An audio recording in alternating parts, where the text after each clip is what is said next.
Olá pessoal, estamos aqui juntos mais uma vez no cálculo 3, agora com o tema resíduos para o cálculo de integral de contorno, ok? Mas antes de mais nada pessoal, quero convidar-vos a subscreverem-se no canal, porem um like no vídeo caso gostem, partilharem com os vossos familiares, colegas, amigos, caso gostem, ok pessoal? Então, vamos matar o exercício, vamos lá.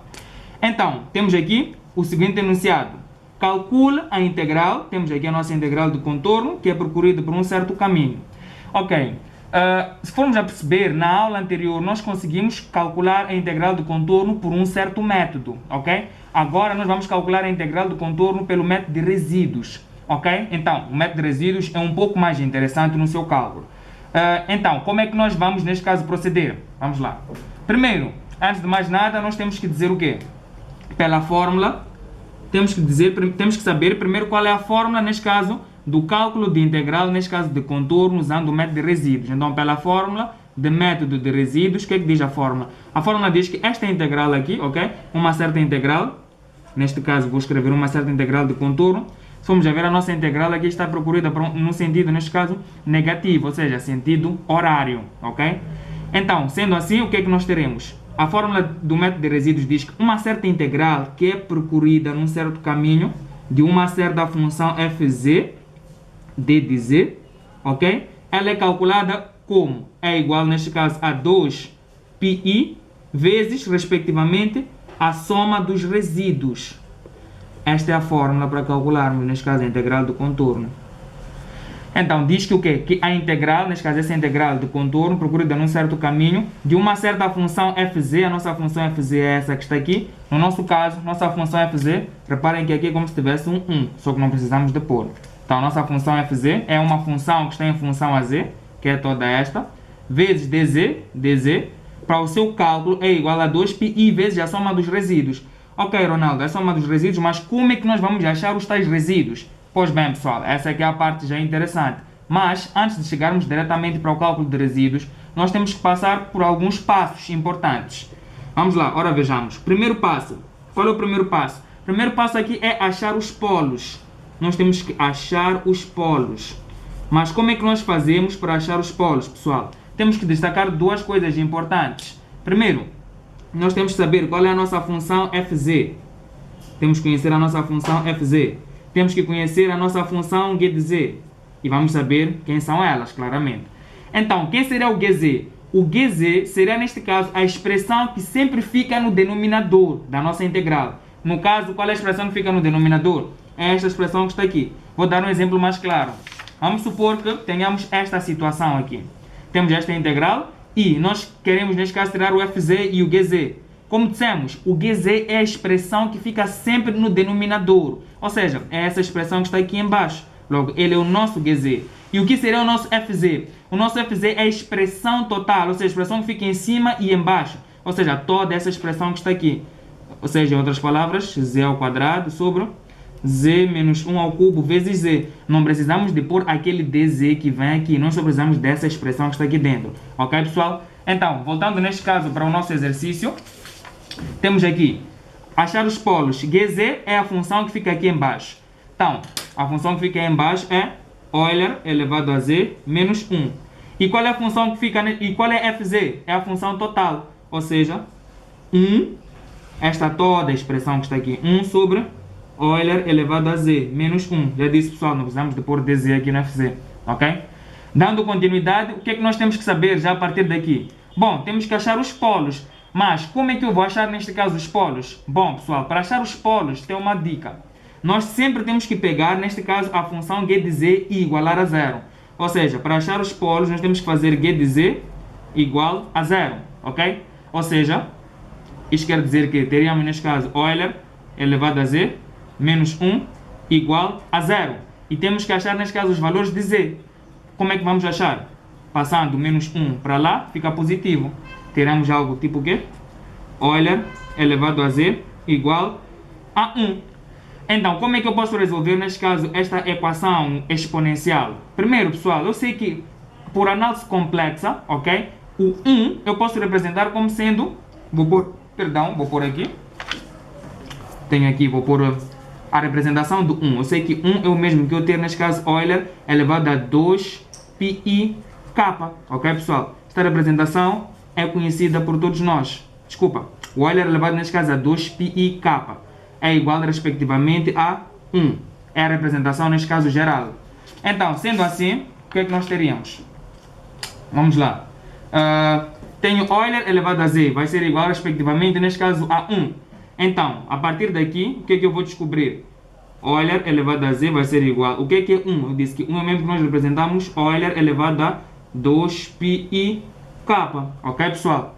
Então, a partir daqui, uma vez que 1 é representado como sendo Euler elevado a 2πik, uma vez que isto é cálculo 3, análise complexa, temos que saber algumas propriedades. Como é que se representa menos 1, como é que se representa 1, de maneira, neste caso, exponencial. Então, sendo assim, já temos mesmo as bases. Ok, pessoal? Chega aquela parte divertida. Eliminamos. Ficamos simplesmente com z, que é igual, respectivamente, a 2πik. Sendo que este k aqui é, neste caso, um valor, neste caso, inteiro. Inteiro, neste caso, estamos a falar de valores como sendo 0, mais ou menos 1, mais ou menos 2, etc. Ok?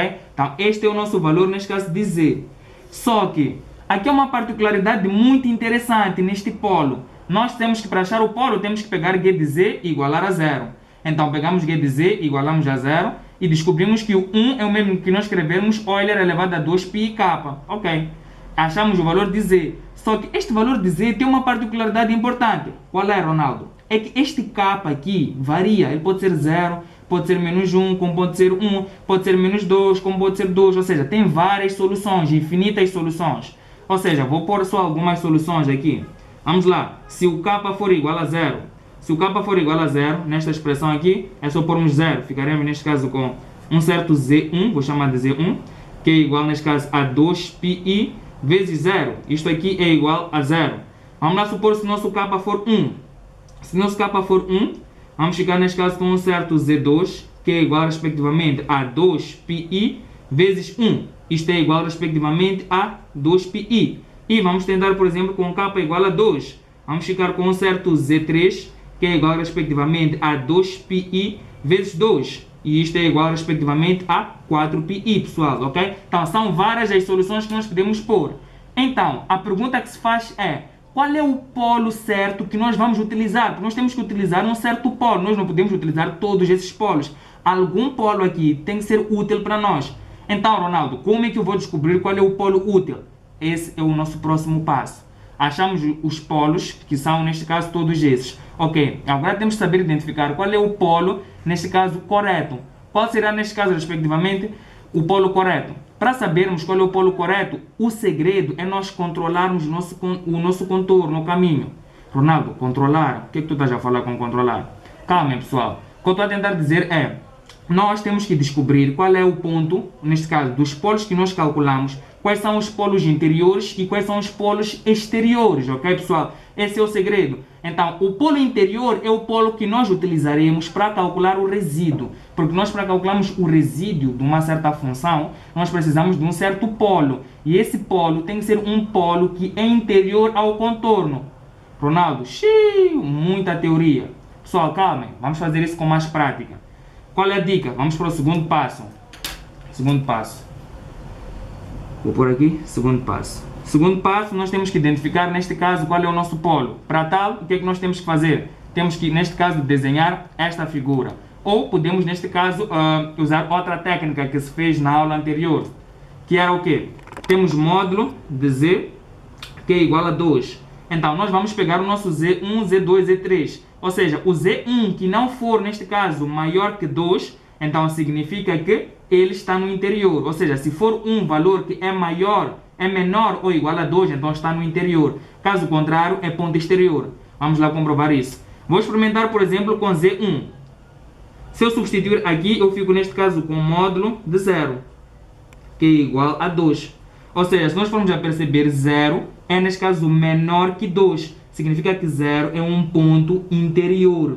Vamos experimentar com z2. Se eu puser z2, z2 é 2πi. Se eu puser, por exemplo, aqui, ficará, neste caso, com módulo de 2πi.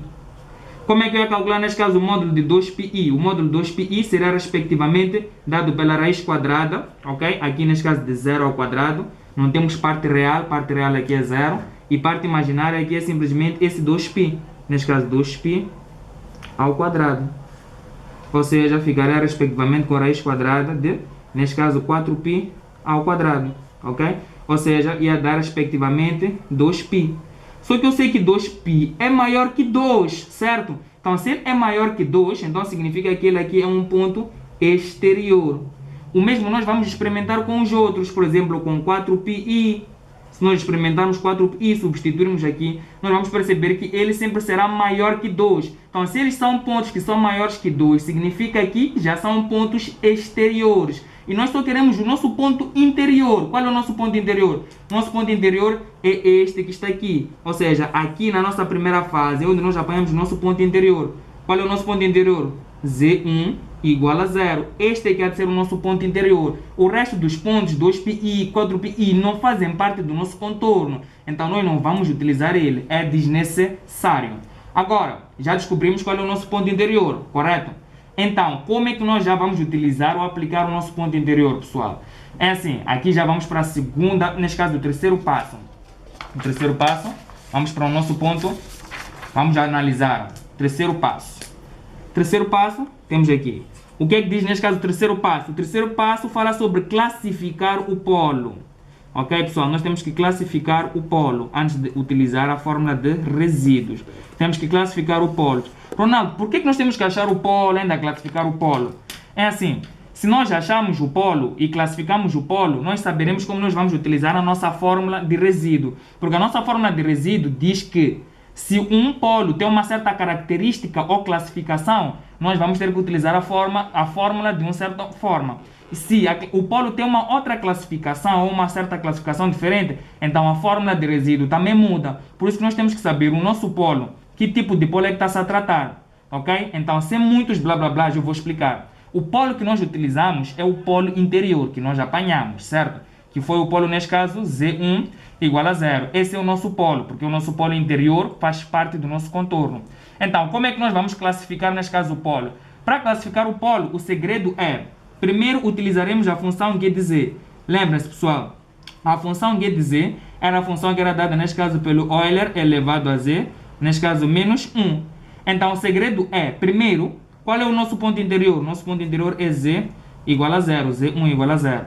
O primeiro passo aqui, nesta parte da classificação, é, primeiro temos que, neste caso, substituir este z1 nesta função aqui, nesta função g de z. Se eu fizer, por exemplo, g de z1 igual a 0, será igual, neste caso, a Euler elevado a 0 menos 1. Euler elevado a 0 é 1, 1 menos 1 é 0. Ou seja, aqui primeiro sempre tem que dar 0. É a primeira regra. A segunda regra diz o quê? Temos que derivar. Temos que derivar que função? A função g de z.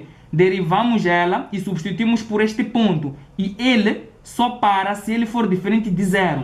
Ronaldo, não percebi nada. Calma, vamos lá. Primeiro eu disse, primeira parte é só substituirmos, neste caso z1, nesta função g de z. Vai dar 0. Segunda parte, nós temos que derivar. Vamos derivar a função g de z. A função g de z, se nós formos a derivar, vai dar Euler elevado a z, certo? Derivada de 1, constante 0, derivada de Euler elevado a z, Euler elevado a z. E substituímos por este ponto, z1 igual a 0. Substituindo por este ponto, vamos ficar com Euler elevado a 0, que é igual a 1. E o segredo deste passo, desta classificação, é que aqui sempre tem que ser um valor que é diferente de 0. Por exemplo, se aqui desse 0, nós teremos que continuar a derivar. Vou dar um exemplo assim, claro, só para tentarmos ter um pouco mais de profundidade. Vamos lá, eu tenho aqui, por exemplo, vamos lá supor que o meu g de z, né, se eu substituir neste caso por 0, vai me dar neste caso 0. Ok, faz parte da regra, primeiro tem que dar 0. Depois, ao derivar, tem que dar neste caso valores que são diferentes neste caso de 0.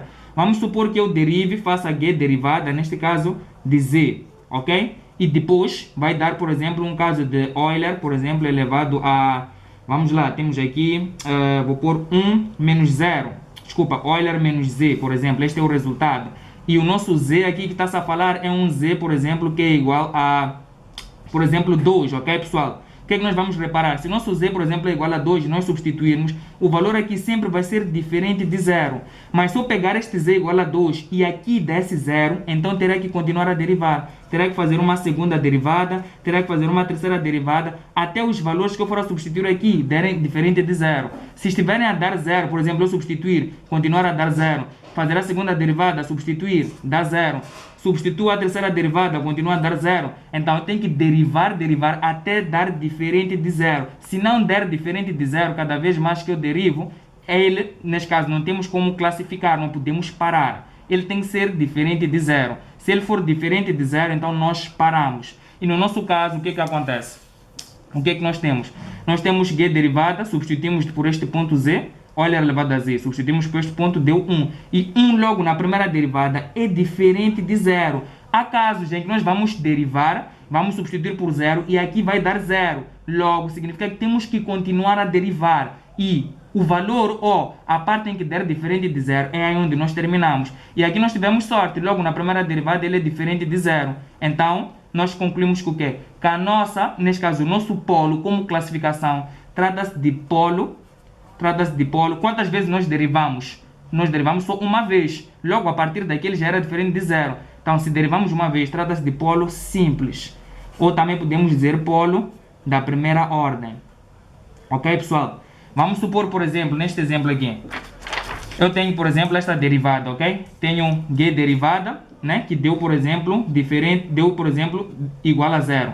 Vou derivar, por exemplo, aqui de novo, vai me dar também igual a zero. Vou derivar aqui e só aqui na terceira derivada é que me dá, por exemplo, diferente de zero. Então é só contar quantas vezes eu derivei. Derivei 1, 2, 3. Significa que o meu polo, né, onde ele parou na terceira derivada. Então o meu polo é da terceira ordem.